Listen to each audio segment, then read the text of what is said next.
Zungumza usikike. Wamepandisha ni shilingi 15.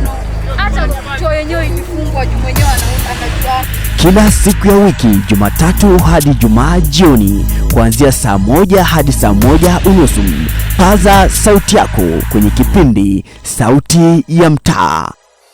Kunyakuliwa sasa itategemea na madebut wale ambao wanaenda kuletwa. Tukiangazia yanayojiri na yatakayojiri. Sauti ya Mtaa, tupo kwa ajili yako. Naam mtazamaji, karibu katika makala ya Sauti ya Mtaa. Ikiwa siku ya leo tumekita kambi katika eneo la Mbotera kuweza kuzungumzia swala nzima la amani. Jinsi tunajua vipi amani ni uti wa mgongo. Andamana nami hadi tamati. Langu jina Omoding Pascal. Kwa majina naitwa Kamwana, kama ninavyojulikana hii eneo la Mbotera. Kamwana, kwa maneno yako tu afahamu amani kama nini? Mimi amani naifahamu kama kupenda mwenzako na ndugu yako wakati haswa tunapoelekea wakati wa amani na kukaa bila kuvurugana kila wakati. Na je, ni nini inachangia upungufu wa amani kile kielekea uchaguzi mkuu? Kwa maneno yako tu, ni nini inachangia kukosekana kwa amani? Mimi ninavyofahamu kinachochangia kukosekana kwa amani ni kwa kutokubali kama kinara mmoja ama mwingine ameweza kushindwa na kukubali matokeo yanavyotokezeka nini uchaguzi. Amani huku ndio tuna amani. Kwa hivyo kwa juu ya hii uchaguzi inakuja, najua kuna watu labda wanaogopa mambo hapa na pale, lakini mostly huku kwetu tunataka kuwa na amani. Hata wakati wote kuna kuwaga na mambo huku tutakuwa na amani, lakini naimiza tukue na amani kosi. Sioni hata ukiangalia hata nchi vile watu tu wako mashughuli zao, sioni mambo mtu wako na furugu na mtu, naona tu ni kama tu watu wako na amani, na naimiza kuendelea tu hivyo, hata tukichaguana kuendelea tu hivyo. Okay, nini inachagia kwa amani ikose? Unajua huku Kenya tuko na makabila mingi. Kuna watu wanachukiana, kuna amna, unaona huyu ni wa mrengo huu, mostly kwa siasa. Kuna mtu unaona ako mrengo huu na mwingine ako mrengo huu. So mnaanza kuchukiana. Lakini hiyo kitu laudi sioni kama iko vile kama vile tu mambo ili. Unajua watu wamerevuka. Naona kama ni tofauti na wakati uliokuwa. Sisi tunataka hii siasa isikuwe na vita, ikuwe na amani, kila mtu aende apige kura yake. Ukimaliza kupiga kura urudi nyumbani. Unajua hatutaki vita raundi hii. Unajua 2007 venye kulikuwa vita, ilikuwa si ati ni kitu tunadanganyana, vita ilikuwa. Raundi hii mwaka tusifanye ikuwe kama irudi 2007. Raundi hii watu wafanye siasa ya amani, kila mtu apige kura yake arudi nyumbani. Amani nafahamu tusikosane na mwenzako, upende mwenzako, usianzishe vurugu yenye haina faida, na uepukane na matendo mabaya, vita, kituo kinachoungana kwa kuharibu, ujiepushe kama Mkenya. Jambo lenye linachangia upungufu wa amani ni ya kwamba hao wanasiasa wanatuchochea, na hao wanaishi kwa manyumba kubwa kubwa. Yeye ameshanunua vitu Oilex, yeye si lazima ende kwa duka. Sasa sisi ndo tuhangaika hapa chini, akisema ya kwamba maduka siku hiyo zifungwe, tutanunua wapi vitu?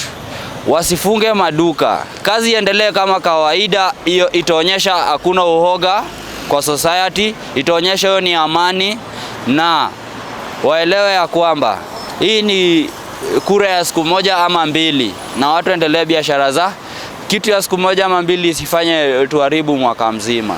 Amani nafahamu amani, kama sasa tutapiga kura. Nataka piga kura na amani. Ule atachukua achukue. Akishindwa akubali ameshindwa. Ule atachukua atuongoze na tukae na amani.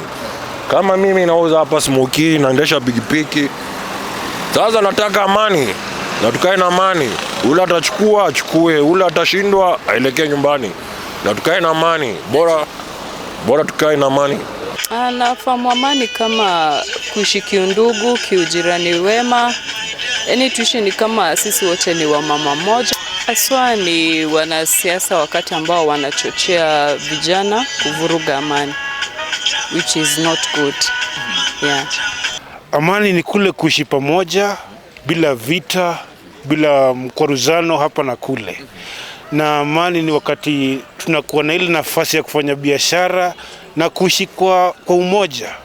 Hiyo ndio mimi najua kama amani. Naweza sema kwamba ni unaona katika demokrasia ya Kenya, especially wakati wa uchaguzi, unapata kuna viongozi wabaya ambao huwa wanachangia katika upungufu wa amani. Wanaenda wanalipa vijana, wanasababisha vurugu katika baina ya vijana, baina ya vikundi. Kwa hivyo kwa mapana tunasema kwamba ni hawa viongozi ndio wanachangia, kwa sababu watu wa mtaa huku wanaishi pamoja. Hata election ikiisha bado wataishi pamoja. Kwa hivyo kuna vile hawa viongozi ambao wanawania viti ndio wanachangia katika kutokuwa na amani katika nchi yetu ya Kenya. Amani ni kuishi pamoja, watu wapendane, penda jirani yako juu unajua kesho yeye ndiye atakusaidia. Tuishi vizuri tukipendana. Mimi kwangu sioni ukosefu ya amani. Naona tu watu wako sawa. Wako sawa hapa kwetu tuko sawa. Amani ni kitu inafanya watu wanakuwa okay. Kukiwa na virugu unajua watu wakai na doi hezi fika kwa ground. Vijana unapata wizi na kuwa mingi. Unaelewa? So unapata si kama maboys kitu na vitu hii kitu yote inachangia ni maneno ya kazi. Mimi mwenyewe sina kazi. Unaelewa? Natembea tu kwa mtaa hivi navuta na mkokoteni zangu. Mimi nauza maji. Unaelewa? Tukipeleka watu mbele atupatie hiyo kazi. Wanatudanganya wakuja kupatia kazi, watu hatupatii kazi. Okay, kulingana na mimi hii maneno inakuja kulingana na maneno ya unga kupanda, maisha kuwa juu. Unaelewa? Alafu njaa iko mingi, unaelewa? Kazi hakuna. Sasa unajua unapata vijana sasa wanafikiria maneno ya kuloot na nini, unaelewa? Mimi naitwa Margaret Ndinda. Amani nafahamu kama yani sisi tunataka amani. Amani ni kitu ya muhimu. Sisi hatuna ukabila na hatutaki mambo mingi. Sisi tunataka after elections tukae kama ndugu na dada. Ni ubaguzi na ukabila. Hiyo sasa ndio inafanyanga watu wanakosana, watu wanapigana, hata mauaji yanaonekana. But sisi tunataka amani. Kama watu wa Kenya tunataka amani. Kama mwenye atachaguliwa, mwenye Mungu ameamua atachagua, huyo ndio tutarespect na huyo ndio atakuwa tuko na haja na mwenye atachaguliwa tutamrespect na tutakuwa kama ndugu na dada. Kwa sababu watu tutakuja tutapigana au wako huko wamerelax, sisi ndio tutauana, sisi ndio tutaumia. Tutakosa makao, sisi yani tutakuwa tu desperate, but wao tumewatafutia kazi wameenda kukaa.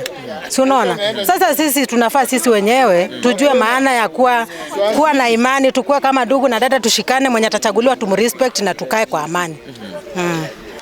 Naitwa Jackton Ingolo. Jackton Mbotera. Asante sana. Jackton Ingolo, kwa maneno yako tuwafahamu amani kama nini? Amani ni kukaa bila kuzozana, bila vita na utulivu. Hiyo ndio amani. Ndio. Na je, ni nini haswa inachangia upungufu wa amani kile ikielekea uchaguzi mkuu? Kwa maneno yako tu. Kile ambacho kinachangia upungufu wa amani, jambo la kwanza ni umaskini, kwa sababu iwapo mtu ana chochote kile cha kujisitiri anashurutishwa na mambo za pesa kidogo za kufuruga amani, kwa sababu viongozi pia wanatuangusha, wanakuja kutenganisha, huyu ni mbaya, kisha vita inaanzia hapo. Na jambo moja ambalo ningependa kusihi viongozi wote, especially Uhuru Kenyatta, mimi kwa mfano kwanza, mimi ni mtu wa Azimio na napenda Azimio sana, na pia Ruto pia ni mtu wangu, pia ni Mkenya kama kawaida.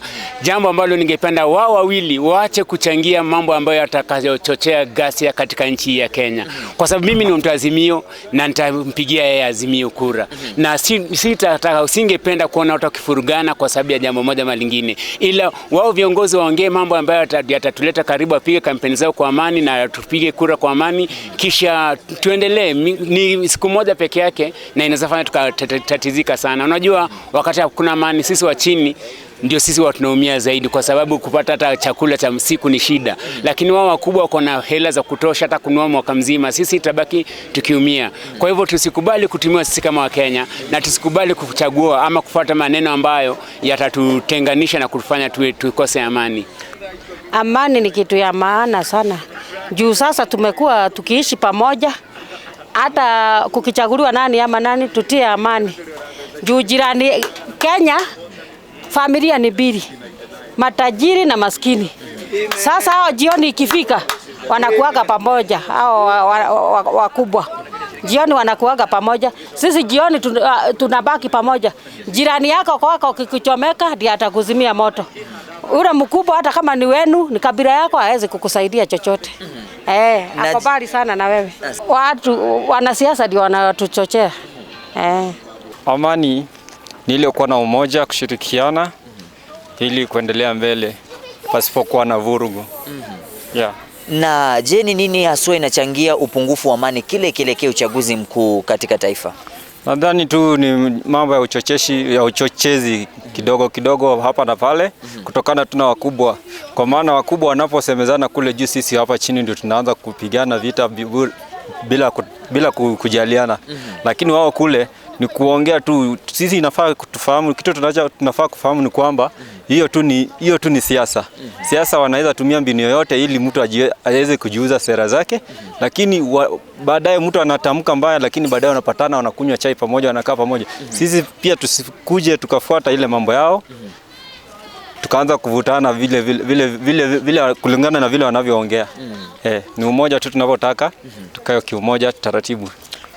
Amani ni kuwa na utulivu kwa mtaa, watu waishi kwa upendo, wakipendana.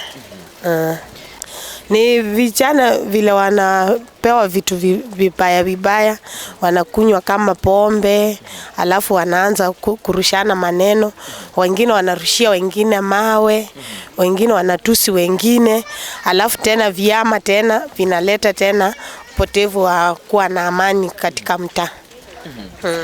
Mimi nafahamu amani kama upendo kwa mwananchi. Ile inachangia ni vita mtaani. Kama vijana wetu wakati kama huyu, naweza wahimiza kuwe na umoja na amani, na mtu yoyote asiwachochee kwa kitu chochote. Nafahamu amani kama ile mtindo wa watu kuwa wametulia kiafya na kimwili katika mawazo yao na jinsi yao ya kuishi, wako na amani na wametulia bila swala yoyote ama usumbufu huo wote. Kwa kawaida kile ikielekea uchaguzi mkuu, ile inaletanga kuwa watu kutokuwa na amani ni ile misukosuko ya mtu kutokubali kuwa ameshindwa katika uchaguzi ama ameshinda. Sababu wengine mtu akishindwa akubali. Sasa hiyo kitu watu inawaingia katika mioyo zao, inakuwa wanaofia kama kunaweza kuwa na misukosuko ya vita ama mahali pazuri pao pa kukaa inaweza kuwa ni shinda, sababu hawajui ni nini inatokezea. Kunaweza kuwa wakati mwingine vita, furungu za kukimbia hapa na pale, vitu zingine kama hizo. Tusiblinde wali, Kenya ni yetu. Tusiblinde wali, Kenya ni yetu.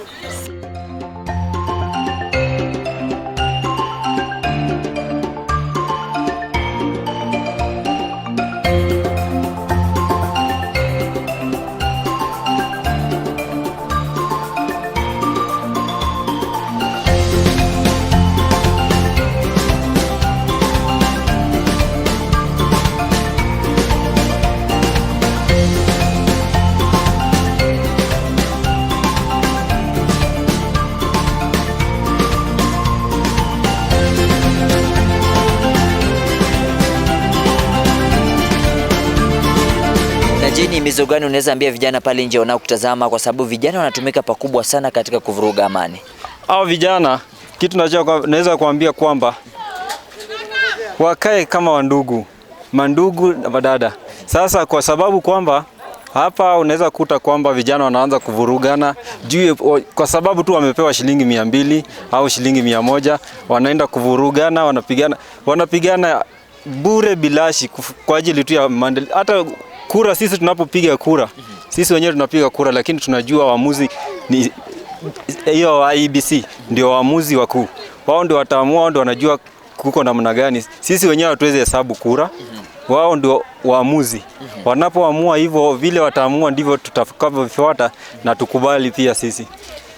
Yeah. Na je, ni matarajio yepi unayo kwa yule kiongozi atakayechukua hatamu pale Agosti 9 ikiwa imesalia takriban siku 6 kwa uchaguzi? Mimi matarajio ninayo ni kwamba yule kiongozi ambaye atachukua ama atashinda kura katika uchaguzi mkuu, kile tu ningependa tu awe tu ni awe na utu. Awe ni ule kiongozi ambaye anajali maslahi ya kila mwananchi bila kubagua kabila ama jinsia. Yeah. Akubali na asaidie kila mwananchi, kila mmoja anahitaji kutoka kwake. Sasa ya kama kiongozi ajue kwamba hata kale katoto kamezaliwa leo bado kako chini yake. Ajali kufikia hadi mtoto wachanga pia. Mimi ningeambia vijana wenzangu ya kwamba wajielewe kwanza, jambo la kwanza. Jambo la pili, si kila kijana ni kijana. Wengi wetu hapa sisi ni wazazi. Tuko na watu wanaotutegemea manyumbani. Kama mimi venye nimetoka saa hii, wananitegemea nirudi lunch, niwanunulie lunch na chakula cha jio. Ni mbaya wakisikia niko vurugu huko ama nirudi na jeraha ati nimetoka kwa siasa. Hiyo ndio kitu tunaepuka, jambo la kwanza. Unaona? Jambo la pili, tunaepuka uchochezi. Unaona? Na jambo la tatu, tuache kudanganywa na hii pesa ya siasa. Hiyo 200 haiwezi tusaidia kitu yoyote. Mimi nikiwa hapa natafuta zaidi ya hii, na natafuta zaidi ya hiyo kwa sababu kuna amani. Kukikuwa hakuna amani, hata hiyo pesa ya lunch ama jioni siwezi pata. Unaona? Na saa hii amani ikikosa kukua, pesa itakuwa, vitu za kununua hazitakuwa. Maduka watu wataogopa, watafunga. Unanielewa? Hiyo ndio amani inafaa ikuwe. Kiongozi ule atakayechukua tarehe 9 mwezi wa Agosti, tunaomba akubali ameshinda ama akubali ameshindwa. Hiyo tu. Ukikubali matokeo, maisha inakuwa nyororo, maisha inaendelea na unapata miradi ingine. Si lazima uwe kwa siasa, unaweza pata miradi ingine ya maana. Unaweza kuwa mwanabiashara mkubwa na utoe ile stress ya kwamba ulishindwa na biashara zako ziendelee kawaida. Kwa vijana mimi naweza waambia siasa isiwagonganishe. Siasa isitugonganishe, juu after siasa hao watu watakuwa na makazi zao, wao wataingia kwa kazi, tusindo tunawaandika kazi. Si tutabaki kwa bodaboda, tutabaki tunachukiana hapa mtaa. Serikali itaingia, sisi tuendelee na kazi zetu, hakuna haja ya vita. Kazi zetu amani. Hiyo ndio kitu tunaongelea sana. Naona juu after hapo sisi tutataka kufanya kazi zetu. Tutakuwa bado kwa bodaboda, wale watakuwa kwa maofisi huko kumtafuta, lazima upigie simu nani, na hiyo ndio kitu tunataka. After siasa isitugonganishe kama sisi vijana wa mtaa. Vijana mimi naweza waambia tudumishe amani, cause tuko zizi wote na tuko Kenya, na hii Kenya tuami. So tunafaa kuhamisha, tudumishe amani mpaka uchaguzi ikiisha. Tumalize na tuendelee na biashara. Unaona kama kuna watu wanafanya tu biashara na na shughuli zao. Hata tukimaliza uchaguzi, kila mtu aendelee na shughuli zake kama kawaida as usual vile tunakanga. Yeah. Matarajio yangu uchaguzi ukifanyika, hatujui kiongozi nani atapita. Okay, tunagojea wenye atapita akuwe ni nani ama ni nani. Bora tu maisha yetu iendelee na tuendelee tu na maisha yetu tu bora vile tuko tunaendelea. Akuwe ni nani ama ni nani.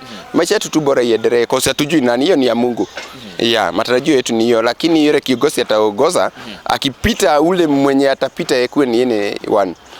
Maisha tu yetu bora iendelee. Kama wananchi, biashara zetu iendelee, maisha yetu iendelee, tu bora tu kusikwe na vita ama furugu. Cha kusema ni ya kwamba kila mtu aweze kukaa na utulivu na kungojea na kuyakumbana matokeo ambayo yanatokea, aswa pindi wanavyoweza announce ama kutangaza mwenye ameibuka kama mshindi. Matamanio yangu kama mwananchi ni ya kwamba aweze kuboresha amani na kuweza kuangazia maslahi ya wananchi, aswa upande wa chakula, masomo na mambo ya maendeleo, aswa katika na usalama. Hizo ndio vizingiti ambazo tunazo humu haswa sana sana. Naweza himiza vijana wetu wote, mtu yoyote asiwatumie kama kifedha kuchochea vita kwa nchi yetu ya Kenya. Naweza ambia kila mmoja anayetazama siku ya leo asihusike na jambo yoyote ya kutufanya tukue na vita kwa nchi yetu ya Kenya. Tukue na amani na tupendane kama Wakenya.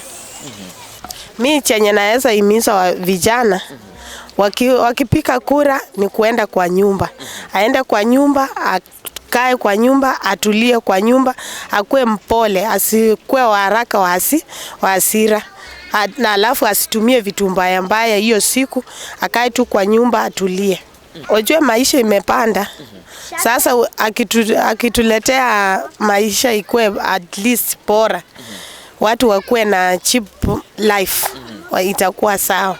Juu mafuta imepanda saa hii. Haya watoto shuleni, karo nayo ndio hiyo tena. Sasa utajua karo ama utajua tena kukula chakula, bei ya chakula vile iko juu. Takriban siku 12. Vijana weke amani juu maisha yao iko na nafasi kubwa. Hao ndio wako na maisha ya nyuma na ndio viongozi wa kesho. Ufisadi ishe juu ndio imemaliza nchi yetu. Na pia ongea amani.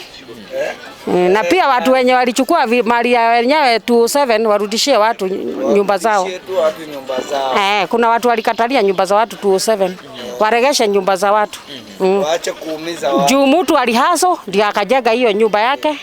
Waregeshe watu nyumba yao. Na wenye walinyang'anya watu mashamba pia warudishie watu mashamba zao. Amani, amani, amani Kenya. Kitu ile muhimu vijana to maintain tukae tu venye tunakuanga. Au wanasiasa watamaliza kama hajakupatia job the past 5 years ama hajakupatia opportunity nyingine.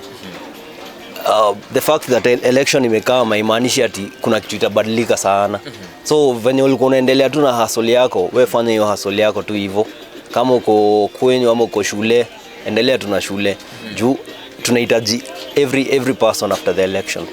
Every person akona stake kwa hii.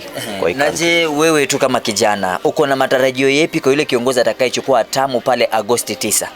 Kitu ya kwanza, kiongozi mwenye atachukua yote tu ahimize amani, especially amongst the people. Now of course tunajua our politics are ethnically inspired. So tukihimiza design yati watu tukue tu pamoja one time. So first of all the most important issue ni ahimize amani. Alafu hizi businesses ndogo ndogo, this particularly to wenye watapata hizi cheo za county governors and senators and MP, washughuliki. Unaona venye Sonko alikuwa hatukuwa tunatoa ile weekly tax, lakini saa hii inakujua every twice per week.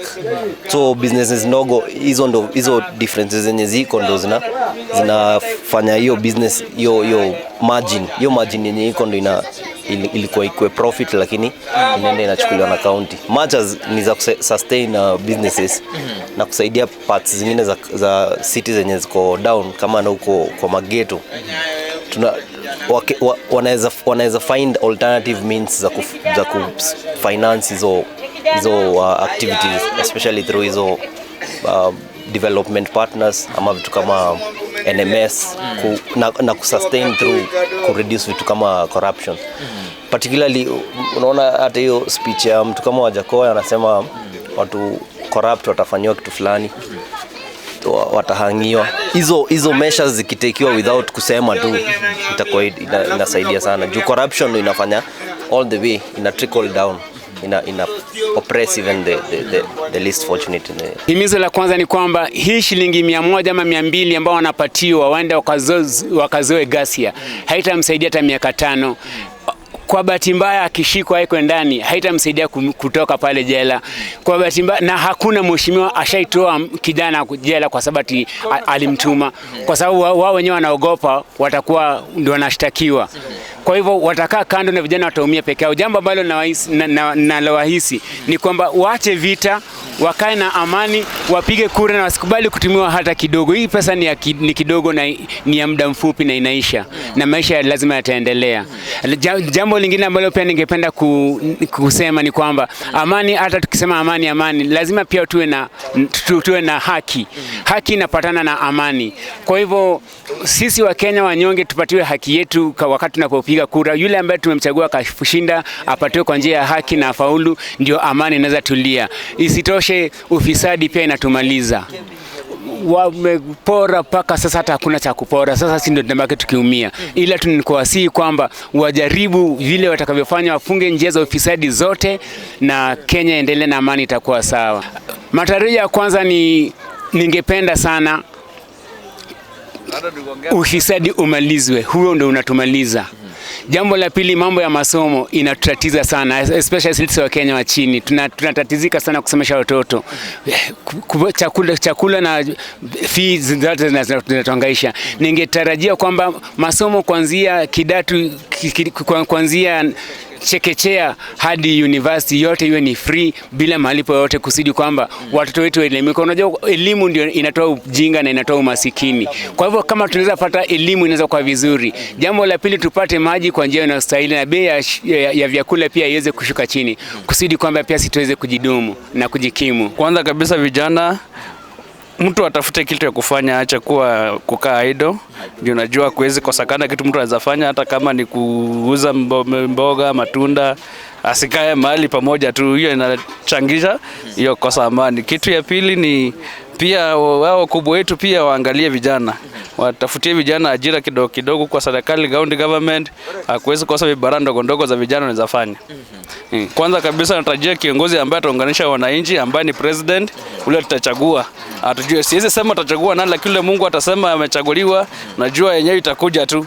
Alafu pale ule ako juu ni kiongozi aunganisha wa Kenya. Wale wako chini wale wanamsaidia wasaidizi wake, wale wanajeshi walete Kenya pamoja na wahubiri amani, na pia kazi yao mtaani. Ile kama mtaa huo Mbotera MCA wetu tutamwangalia zaidi, ndio yenda na tuangalia mambo huko juu, hata tunatarajia tutatoa maendeleo hapa chini. Kile naweza wahimiza vijana wetu ni kwamba katika hii uchaguzi tunaoenda kufanya, huu uchaguzi mkuu, kila mtu atulie na akumbali. Ukishindwa ukumbali, na vijana wasitumike kama daradara ya mtu kufurunga imani ya watu wa Kenya. Sababu nawaambia vijana, ukipiga kura, hata kama mwenye ulikuwa unafuatia ameshindwa, ukubali kutuliza na kuleta amani kwa kurejea katika chumba chako na kutulia, kuliko kuleta furugu. Ile matarajio tuko nayo ni mwenye atakayeshinda na kuwa kiongozi wetu wa Jamhuri ya Kenya, tutakumbali ni yeye atakuwa ameshinda. Alafu na sisi tutatulia kwa amani, ndio tuelekeze, tuangalie, tuone ni penye vipi atatuongoza sisi kama wa Kenya. Ningewasihi vijana tusitikie kutumika na wanasiasa vibaya, manake kuna maisha baada ya siasa. Kweli. Natarajia kiongozi ambaye atachukua utamu wa sasa hivi, atuongoze vilivyo, apende kila mwana Kenya jinsi itakavyo, na tuendelee tu kuishi kwa amani. Well, vijana naweza waambia kwamba hii election inakuja na itaenda. Tumekuwa tukiishi hapa pamoja kama brothers and sisters. Kwa hivyo usidanganywe. Usipoe kitu kidogo ambapo uende ufanye vita hapo, uende utoe vurugu huku. Dakika mwisho wao viongozi wataenda. Sisi wenyewe tutabaki hapa kama vijana na tutaenda kama majirani na tutazidi kuishi pamoja. Kwa hivyo tusidanganywe, tuzidi kuishi kama majirani, mandugu, na tupige kura alafu tuende nyumbani. Kiongozi akishaingia ni ya kila mtu. Si ya jamii fulani. Akuwe tu ya overall ya kila mtu. Tusimlinde Ali, Kenya ni yetu. Tusimlinde Ali, Kenya ni yetu. Ama kweli hayawi huwa. Tumefika tamati ya kipindi chetu cha Sauti ya Mtaa. Kumbuka hivi leo tumekuwa tumekita kambi katika eneo la Mbotera na tumeweza kukutana na wakazi wa Mbotera kuzungumzia swala nyeti la amani. Kumbuka Wengi wamesema vipi? Amani ndio uti wa mgongo. Bila amani hamna nchi, bila amani hamna maendeleo. Na tunasema vipi?